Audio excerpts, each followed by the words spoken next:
नमस्कार, आप देख रहे हैं आवाज इंडिया, देश की भरोसेमंद आवाज। मैं हूं पिंकी। खबरों का सिलसिला शुरू करने से पहले आइए नजर डालते हैं आज की हेडलाइंस पर। प्रधानमंत्री मोदी आज शाम जापान रवाना होंगे। भारत जापान शिखर सम्मेलन में होंगे शामिल।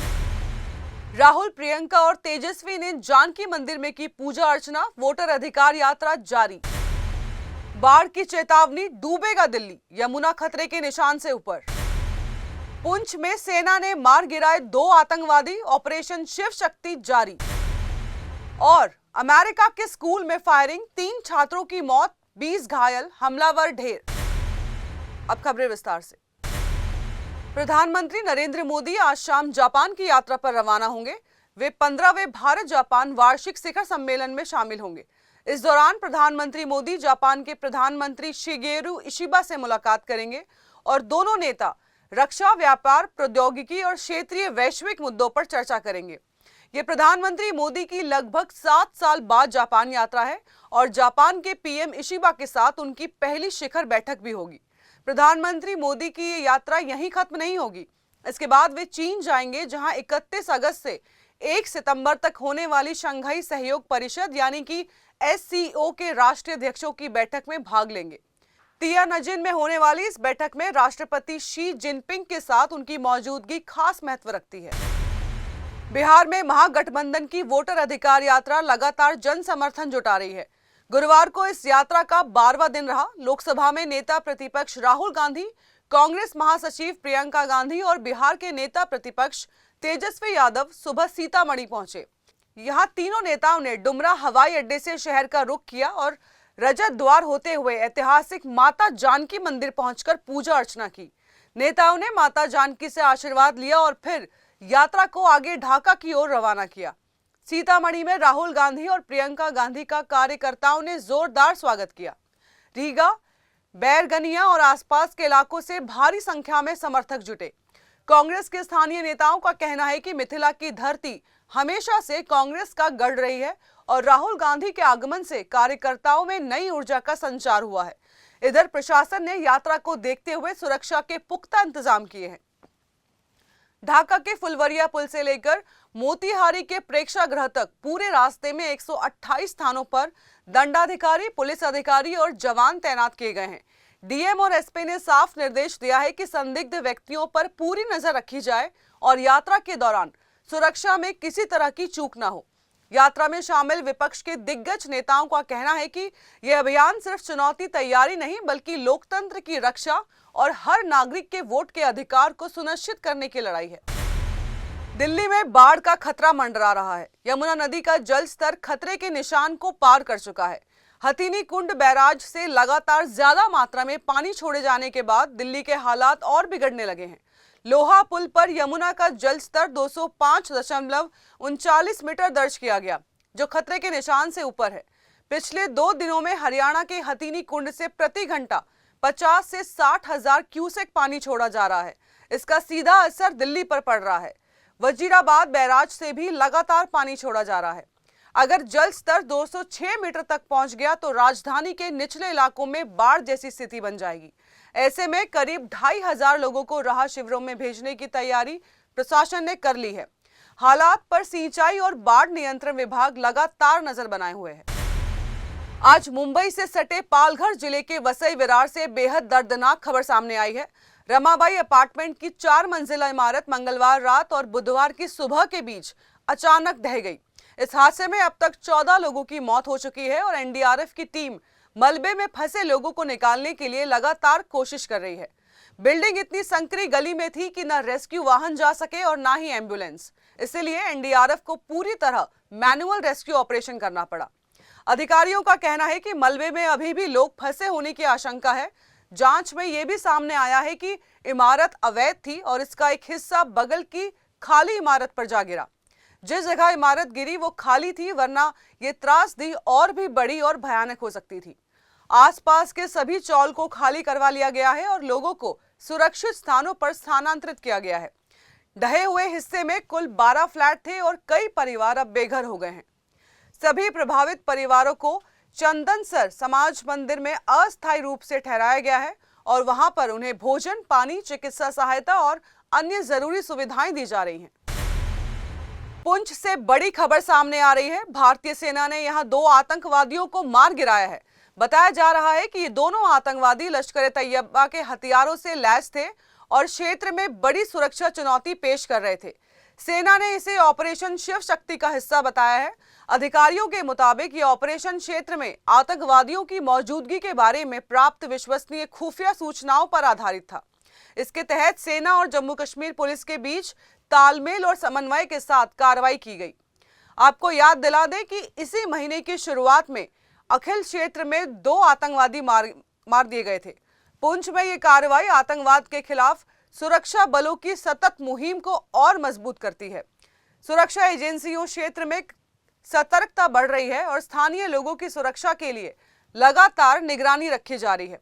इस हादसे में मृतकों में आरोही ओंकार जोविल और उनकी केवल 1 साल की बेटी उत्कर्षा भी शामिल है।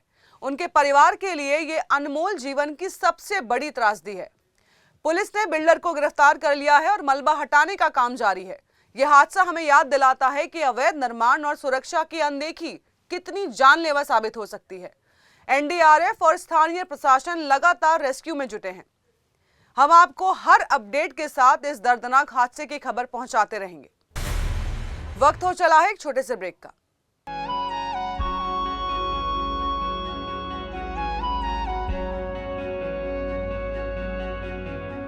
आवाज इंडिया,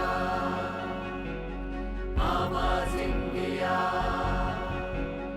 आवाज इंडिया, आवाज इंडिया, इंडिया, इंडिया, आवाज इंडिया।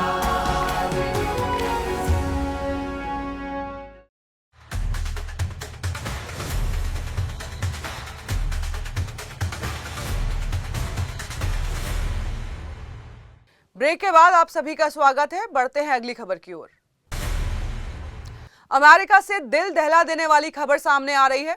एक स्कूल में गोलीबारी की घटना में 3 लोगों की जान चली गई और 20 के लगभग लोग घायल हो गए हैं। पुलिस ने हमलावर को मार गिराया है। यह घटना मिनेसोटा के मिनियापोलिस में एक कैथलिक स्कूल में हुई, जहां लगभग 395 छात्र पढ़ते हैं। घटना के समय बच्चे प्रार्थना सभा में मौजूद थे। पुलिस के अनुसार मरने वालों में हमलावर भी शामिल है, जिसे मौके पर ही मार गिराया है। घटना मिनेसोटा के मिनियापोलिस में एक कैथलिक स्कूल में हुई है।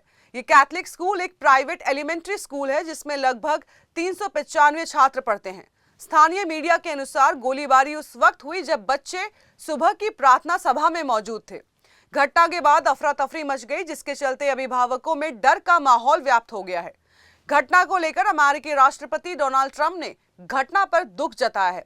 मौके पर एफबीआई के अधिकारी भी पहुंच गए। सुरक्षा सचिव ने बताया कि सुरक्षा विभाग स्थानीय अधिकारियों के संपर्क में है और स्थिति पर नजर रखे हुए है। पुलिस के अनुसार मंगलवार दोपहर के बाद से गोलीबारी की 3 और घटनाएं दर्ज की गई हैं, जिसमें 3 लोगों की मौत हो गई है और 7 लोग घायल हो गए हैं। पुलिस ने बताया है कि घटनास्थल पर एक व्यक्ति काले कपड़े में राइफल के साथ देखा गया था। बंदूकधारी के पास एक राइफल, शॉटगन और पिस्तौल थी।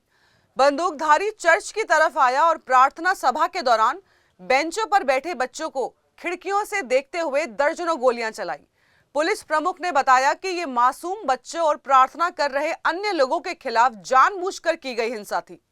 बच्चों से भरे चर्च में गोलीबारी की ये क्रूरता और कायरता बिल्कुल समझ से परे है। छत्तीसगढ़ के बीजापुर से नक्सलवाद के खिलाफ बड़ी सफलता सामने आई है। यहां 30 नक्सलियों ने पुलिस और सुरक्षा बलों के सामने आत्मसमर्पण कर दिया है। इनमें से 20 नक्सलियों पर कुल 81 लाख रुपए का इनाम घोषित था। सरेंडर करने वालों में एक बड़ा माओवादी नेता भी शामिल है, जिसके सिर पर 8 लाख का इनाम था। अधिकारियों ने बताया कि आत्मसमर्पण करने वालों में कंपनी नंबर 2 और एरिया कमेटी के कई सदस्य, जनताना सरकार और मिलिशिया प्लाटून से जुड़े लोग भी शामिल हैं। डीवीसीएम सोनू हेमला उर्फ कोरोटी ने भी अपनी पत्नी के साथ हथियार डाल दिए हैं। मुख्यमंत्री विष्णुदेव साय ने इस आत्मसमर्पण को सरकार की पुनर्निवास नीति और सुरक्षा बलों की लगातार कार्रवाई का नतीजा बताया है। उन्होंने कहा कि बस्तर में नक्सलवाद कमजोर हो रहा है और इलाका तेजी से शांति और विकास की ओर बढ़ रहा है। सरकार का दावा है कि 2026 तक देश को नक्सल मुक्त बनाने का लक्ष्य पूरा किया जाएगा। पटना के एक स्कूल में 5वीं की छात्रा की संदिग्ध मौत से सनसनी फैल गई।